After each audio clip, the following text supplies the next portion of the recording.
Assalamualaikum warahmatullahi wabarakatuh. Nama saya Askian 15.20017 dari HKTM IKC dan akan menjelaskan tentang pemikiran politik Islam pada masa modern. Yang pertama yaitu pada masa modern yang bisa diambil dari tokoh Munawir Sajali yang berpendapat dan membagi pola-pola pemikiran politik ini dalam beberapa kelompok atau dalam 3 kelompok. Yang pertama, kelompok yang mempertahankan syariat Islam sebagai landasan negara sehingga tidak diperlukan lagi sistem pemerintahan model barat. Rashid Ridho meskipun tidak sekeras tokoh fundamentalis Syekh Qutb dan Maududi dalam menolak barat, namun mempunyai pola pikir yang sama untuk tetap berpegang pada sistem pemerintahan yang berlandaskan syariah Islam. Mereka sepakat bahwa Islam adalah agama yang lengkap dan yang benar dengan petunjuk yang mengatur segala aspek kehidupan termasuk politik. Di sini ada pola integratif yang mana ada unsur-unsur penyatuan dari dua komponen yaitu agama dan negara. Kedua yang berpendapat bahwa Islam adalah agama yang mengurusi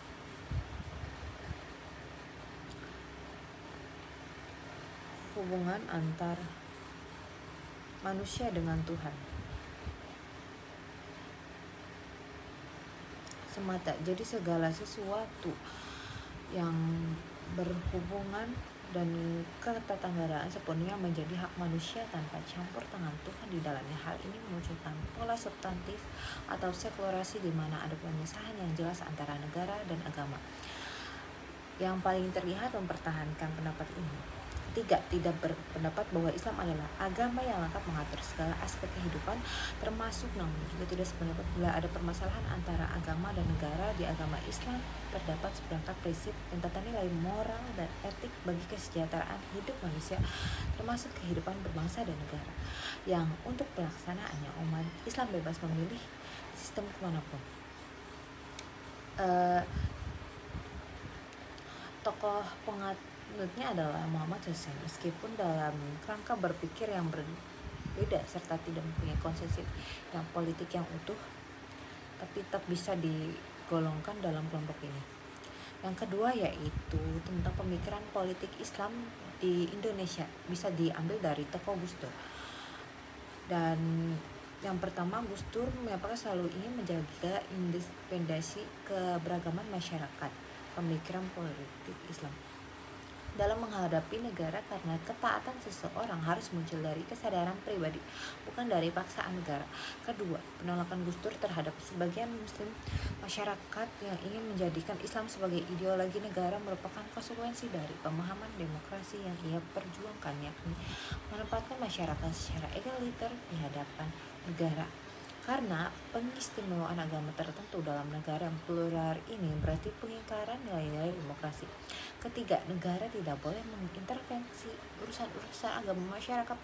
Begitu juga sebaliknya, agama tidak perlu mengamis legitimasi kepada negara karena hal tersebut bukan menguatkan eksistensi agama sebagai percayaan, melainkan justru merendahkan. Sebagai seorang pemikir dan aktivis Islam, sikap dan gagasan Gus Dur mengenai relasi dalam Islam dan negara sebenarnya cukup jelas, yaitu bagaimana membangun imigrasi agama dan para pemeluknya face a face negara, yang mana agama sebagai wilayah privat manusia seharusnya tidak boleh dicampuri oleh siapapun. Sikap itu begitu tegas disampaikan oleh Gus Dur baik melalui tulisan maupun ceramahnya yang menunjukkan bahwa ia menolak bentuk formalisme agama dalam kehidupan politik, baik sebagai kehendak masyarakat maupun sebagai kehendak negara. Hal ini juga bisa dilihat dari Partai Kebangkitan Bangsa atau PKB yang dideklarasikannya, di mana partai mayoritas muslim yang tidak melabelkan Islam sebuah refleksi pemikirannya dalam membangunkan relasi Islam dan negara. Selanjutnya yaitu tentang hubungan negara, agama, dan Islam dalam masa kontemporer. Berdasarkan peradaban manusia akan membutuhkan seorang pemimpin dalam melindungi masyarakat manusia dari segala ancaman.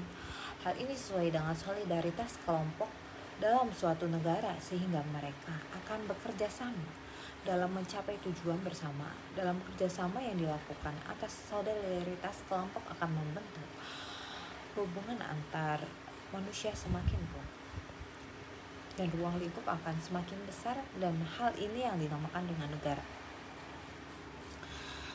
Seiring dengan berkembangnya negara, tentu akan membutuhkan seseorang pemimpin dan kekuasaan sehingga dalam menjamin kelangsungan hidupnya manusia tidak hanya meningkatkan solidaritas sosialnya.